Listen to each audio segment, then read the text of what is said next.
জাহান্নাম এটা কোনো কাল্পনিক কাহিনী নয়, বরং আল্লাহর পক্ষ থেকে নির্ধারিত ভয়াবহ শাস্তিস্থল। এর আগুন দুনিয়ার আগুনের চেয়ে বহুগুণ তীব্র। সেখানে নেই কোনো শান্তি, নেই মুক্তির সুযোগ, আছে কেবল চিরস্থায়ী যন্ত্রণা। এখন দেখা যাক কোন কোন পাপের কারণে মানুষের ভয়ঙ্কর শাস্তির দিকে নিয়ে যায়। চলুন এমন 10টি পাপ এবং তার শাস্তির কথা শুনে আসি। মা বাবার অবাধ্য হওয়া, অভিভাবকের অবমাননা করা, কথা না শোনা। শাস্তি: আগুনের চাবুক ও গলিত ধাতুর যন্ত্রণা, প্রতিটি আঘাতে শরীর এবং মস্তিষ্ক ভেদ করে যাবে। কার্পণ্য: আল্লাহর পথে খরচ না করা, দান সদকা থেকে বিরত থাকা। শাস্তি: ফুটন্ত ধাতুর মতো তরল পান করানো হবে, যা অন্তর পর্যন্ত জ্বালিয়ে দেবে।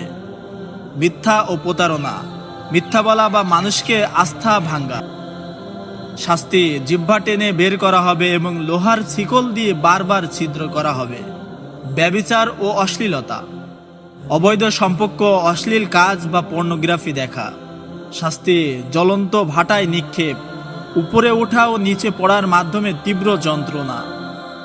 কুফর এবং শিরক: আল্লাহকে অস্বীকার করা বা শিরক স্থাপন করা। শাস্তি: দেহের চামড়া বারবার পুড়িয়ে নতুন করে তৈরি করা, সাথে ফুটন্ত পানি পান করানো হবে। গীবত বা পরনিন্দা করা, কারোর অনুপস্থিতিতে অন্যের দোষ বলা। শাস্তি হবে লোহার নখ দিয়ে মুখ এবং দেহ ছিঁড়ে ফেলা হবে। নিরপরাধ হত্যা, অন্যায়ভাবে মানুষকে হত্যা করা।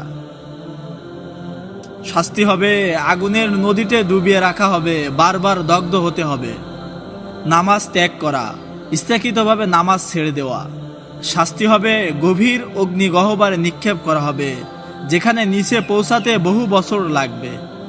মিথ্যা সাক্ষ্য, অন্যায়ভাবে মিথ্যা প্রমাণ দেওয়া। শাস্তি হবে জিহ্বা টেনে লম্বা করে কাঁচি দিয়ে কেটে ফেলা হবে।